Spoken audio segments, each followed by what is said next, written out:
kita menyaksikan saudara kita telah meninggal dunia. Ingat, ini minyak orang mati. Dia akan menjadi kadam kamu.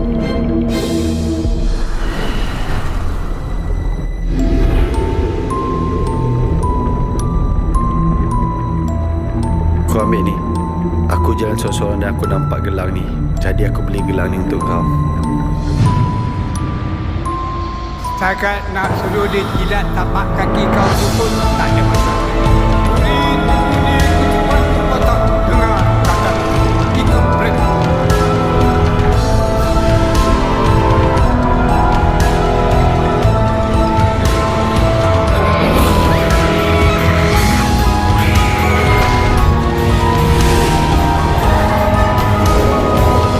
Ini dah kena guna-guna dengan si Johan tu. Kalau tak, dia tak akan tinggalkan saya.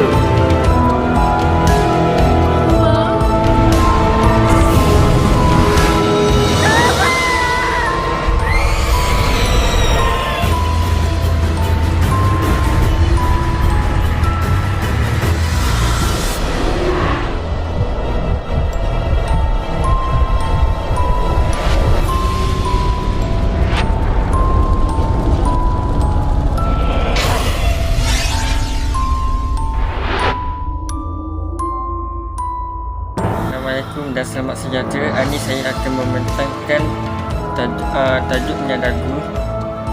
Apa itu minyak dagu? Minyak dagu adalah sejenis minyak sihir yang diperbuat daripada anggota badan manusia yang telah mati dan ada juga diperbuat daripada manusia yang masih hidup.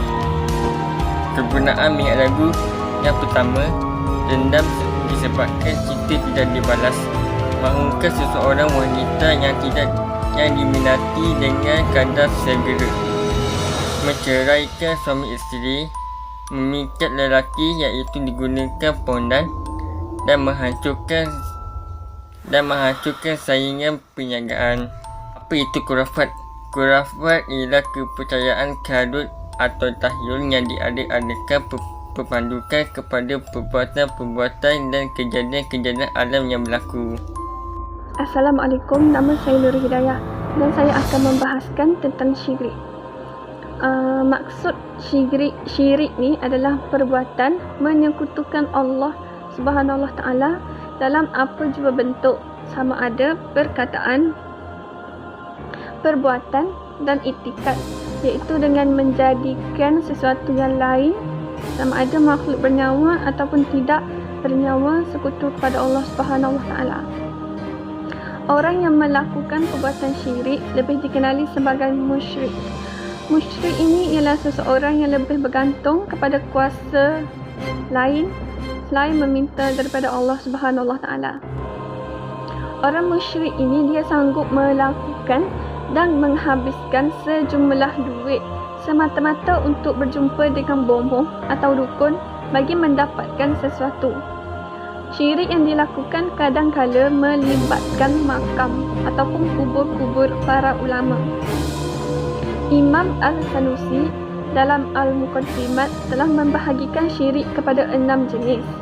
Yang pertama, syirik istiqlal, iaitu menetapkan adanya dua Tuhan atau lebih yang berlainan seperti akidah Majusi yang mempercayai adanya Ahura Mazda dan Angra Mainyu. Yang kedua ialah syirik tab'id. Syirik tab'id ialah menyatukan Tuhan daripada beberapa oknum seperti akidah Triniti agama Kristian. Yang ketiga ialah syirik taklid. Syirik taklid ialah beribadah kepada sesuatu selain daripada Allah Subhanahu Wa Taala dengan tujuan untuk mendekatkan diri kepada Allah Subhanahu Wa Taala. Yang keempat ialah syirik taklid. Syirik taklid ialah beribadat kepada Allah hanya kerana mengikuti orang lain semata-mata. Syirik yang kelima ialah syirik asbab.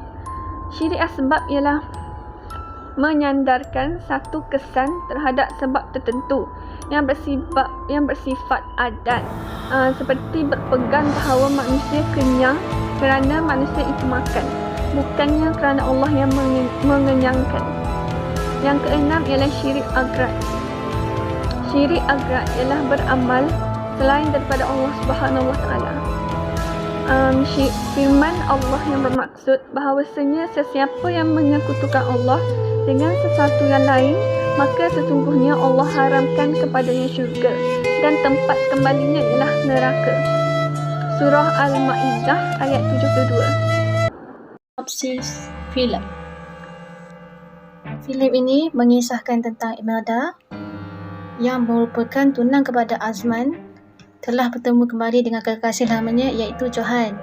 Pertemuan mereka telah diuruskan oleh kedua orang tua Imelda, di mana Johan ini adalah seorang doktor yang telah datang ke rumahnya untuk merawat ibu Imelda.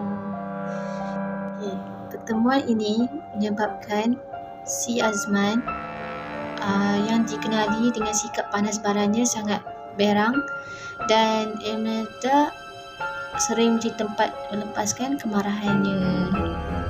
Dengan pekerjaan Azman sebagai salesperson ataupun orang penjualan, dan masih tidak mendapat sebarang jualan pada masa tersebut, kemarahan Azman sering dilepaskan kepada Imelda walaupun berada di halayak orang ramai. Suatu hari, Imelda telah memulakan semula cincin dan segala pemberian dari Azman kepada ibu Azman untuk memutuskan pertunangan mereka. Azman dan ibunya sangat sedih. Atas rasa sayang yang masih mendalam, Azman telah berjumpa dengan Imelda di rumahnya, tetapi si Azman telah ditampar dan dihalau oleh Imelda bersama keluarganya. Ini menguatkan rasa syak di dalam diri Azman, di mana beliau merasakan yang Imelda telah diberi ubat guna-guna oleh Johan. Lebih lagi, selepas memutuskan tali tunangan, Imelda dan Johan telah merancang untuk berkahwin. Pengaruh rakan kerja, si Azman telah berjumpa dengan Bomoh untuk mendapatkan minyak dagu daripadanya. Jika Johan boleh bermain kotor untuk mendapatkan Imelda, dia pun boleh buat perkara yang sama. Para pelakon yang berlakon dalam filem Minyak Dagu ini adalah Fazrul Khan sebagai Azman, Yana Samsudin sebagai Imelda, Izo Omar sebagai Johan, Latif Burgiba sebagai Wak Minarjo, Siti Aziz sebagai hantu. Didapati daripada filem Minyak Dagu ini adalah RM 2.12 juta. Ulasan cerita. Ulasan cerita pada permulaan cerita ini sebenarnya si Tok Bomoh atau dikenali sebagai Wak Minarjo, beliau mendapat tahu bahawa ada seorang perempuan telah meninggal dunia akibat kemalangan. Jadi orang yang bekerja di hospital ataupun orang yang menjadi suruhan Wak Minarjo telah membawa mayat tersebut dan dibawa ke Wak Minarjo. Minit yang kedua 45 saat ini, Tok Bomoh sedang mengambil minyak dari badan si mati untuk jadikan minyak dagu tersebut. Kemudian minit yang ketiga, Imelda menelefon Azman, si tunanya itu, untuk meminta pertolongan untuk menghantar ayah Imelda ke hospital. Tetapi si Azman ini, beliau telah memberi alasan dengan mengatakan bahawa beliau banyak sangat kerja sehingga dia tidak ada masa untuk menghantar ayah Imelda tersebut. Minit keempat, Johan menghantar ayah Imelda pulang ke rumah, dan dari situ Imelda dan Johan pun bertemu semula. Johan menegur Imelda dan berbual dengan Imelda. Imelda telah meminta maaf pada Johan kerana Imelda merasakan yang dia telah menyusahkan Johan. Azman nampak Imelda berbual dengan Johan. Johan menghulurkan tangan untuk salam, tetapi malah si Azman ini beliau menaburkan putung rokok di atas tapak tangan. Assalamualaikum, nama saya Nur Hidayah dan saya akan menyambung ulasan cerita yang diulaskan oleh Melissa. Selepas pertemuan Azman dengan Johan, sikap Azman terhadap Melissa semakin lama semakin berubah. Malahan Azman bertindak untuk memukul Emelda apabila dia mengetahui bahawa Emelda telah berjumpa dengan Johan ketika Emelda mengambil ubat yang diperlukan oleh ibunya. Disebabkan sikap Azman terhadap Emelda itu, Emelda bertindak untuk memutuskan hubungan pertunangannya dengan Azman. Bermula selepas pemulangan cincin pertunangan oleh Emelda, kawan Azman mula menghasut Azman dan mengatakan bahawa perubahan sikap Emelda terhadap Azman adalah disebabkan oleh ilmu hitam yang digunakan oleh Johan. Disebabkan hal itu, Azman mula mempercayai dan bertindak untuk berjumpa dengan seorang bomoh yang bernama Wak untuk mendapatkan minyak ragu dan digunakan ke atas Emelda. Berdasarkan gambar ini, Emelda telah diganggu oleh sesuatu pada kali pertama dan semenjak itu, keadaan Emelda semakin lama semakin teruk. Tambahan lagi, selepas Emelda berkahwin dengan Johan, keadaan Emelda semakin teruk. Hingga kan ada pada suatu hari Emelda bertindak untuk melarikan diri daripada rumah dan pergi ke rumah Azman untuk berjumpa dengan Azman. Hal ini diketahui oleh suami Emelda iaitu Johan dan Johan bertindak memukul Emelda. Pada ketika itu, ibu bapa Emelda melihat Johan memukul Emelda dan menuduh Johan telah menggunakan ilmu hitam ke atas Emelda kerana sikap dan keadaan Emelda semakin lama semakin teruk selepas berjumpa dengan Johan. Disebabkan keadaan Emelda, emak Emelda iaitu Mak Inung yang tertekan telah meninggal dunia. Azman yang terlupa akan pantang larang minyak dagu yang digunakan. Itu yang pertama, menziarahi orang meninggal. Yang kedua, membawa masuk minyak dagu yang digunakan itu ke dalam rumahnya. Dan yang ketiga iaitu menyeberangi laut. Telah pergi melawat jenazah Mak Inung. Hal ini memberi kesan buruk kepada dirinya sendiri. Untuk ulasan seterusnya, saya akan serahkan kepada rakan saya iaitu Zakwan. Itu sahaja daripada saya. Saya akan menceritakan peralihan tentang cerita minyak dagu. Pada satu hari, ibu kepada Emelda telah meninggal dunia. Ibu kepada Azman telah mengajak Azman untuk pergi menziarah jenazah ibu kepada Emelda. Secara tidak sengaja, Azman termasuk ke dalam rumah Emelda. Tiba-tiba, sesuatu perkara pelik terjadi. Azman telah keluar daripada rumah Emelda dan pergi berjumpa bomoh tersebut untuk mentawarkan minyak tersebut, minyak dagu. Tetapi bomoh tersebut memberitahu tentang Azman tentang patalaran yang dia beritahu tentang minyak dagu dahulu. Azman terlanggar satu patalaran, iaitu dia telah masuk ke rumah orang yang meninggal dunia. Dan Azman mencari minyak dagu tersebut tetapi tidak berjaya. Tetapi suami kepada Emelda iaitu Johadi telah membongkarkan tentang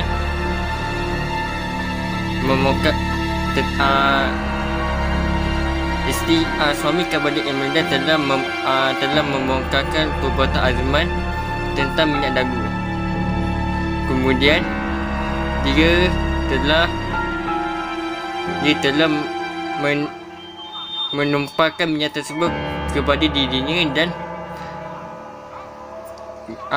dan dia telah meninggal dunia di tempat kejadian dalam keadaan yang mengaibkan. Sekian, terima kasih. Cara menghindar syirik dan khurafat.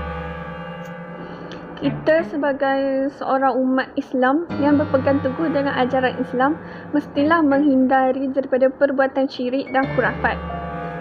Cara-cara menghindar daripada perbuatan syirik dan khurafat adalah menhayati ciptaan Allah. Yang kedua, menhayati hukum dan sunnatullah. Yang ketiga, mengikuti perintah Allah Subhanahu Wa Taala. Dan yang keempat, berzikir. Yang kelima, melaksanakan solat 5 waktu. Dan yang keenam, menjauhi ilmu dan hukum hitam. Yang ketujuh ialah berfikiran rasional. Yang ke-8 ialah menyadari kelemahan zat ataupun makhluk Allah Subhanahu Wa Taala. Yang ke-9 ialah mengikuti jalan hidup para rasul. Yang ke-10 ialah berbangga diri sebagai seorang muslim. Terusnya ialah hadis tentang larangan syirik dan khurafat. Daripada Abu Hurairah, Rasulullah SAW telah menasihatkan sahabat dan orang Islam supaya menjauhi 7 perkara yang membinasakan hidup seseorang, iaitu mensyirikkan Allah, melakukan perbuatan sihir, membunuh nyawa yang diharamkan oleh Allah kecuali dengan jalan yang benar, memakan harta anak yatim, memakan riba, lari daripada medan perang, peperangan dan menuduh perempuan mukmin suci melakukan zina. Hadis riwayat Muslim. Yang seterusnya, yang kedua, seorang sahabat bernama Abdullah bertanya kepada Rasulullah SAW, apakah dosa yang paling besar di sisi Allah? Jawab baginda, engkau menjadi sesuatu yang lain sekutu kepada Allah sedangkan dialah yang menjadikan kamu. Aku, iaitu Abdullah, berkata, sesungguhnya ia sesuatu yang berat. Aku bertanya lagi, kemudian apa lagi dosa yang besar? Baginda menjawab, engkau membunuh anak kamu sendiri kerana takut fakir. Aku bertanya, kemudian apa lagi? Baginda menjawab, engkau berzina dengan isteri jiranmu sendiri. Hadis riwayat Muslim. Komen saya tentang filem ni adalah sangat menarik dan cerita dia pun best, tapi dia ada banyak part yang mengejut lah. Macam bila hantu tu muncul, macam tu dengan bunyi sound dia yang sangat menyeramkan. Cerita ni okey juga bagi saya lah, best. Cumanya hanya orang yang berani je lah betul-betul boleh tengok cerita ni. Tapi kira best lah juga. Pengajaran daripada filem Minyak Dagu. Yang pertama, kita mestilah menghindari perbuatan syirik kepada Allah Subhanahu Wa Taala supaya hidup kita akan dirahmati oleh Allah Subhanahu Wa Taala di dunia dan di akhirat. Yang kedua, kita hendaklah mengamalkan ajaran Islam dengan sepenuh hati supaya tidak terjebak daripada perbuatan yang tidak berfaedah. Yang terakhir, kita mestilah berbuat baik kepada orang lain supaya hidup kita akan disenangi oleh orang lain. Sekian, terima kasih.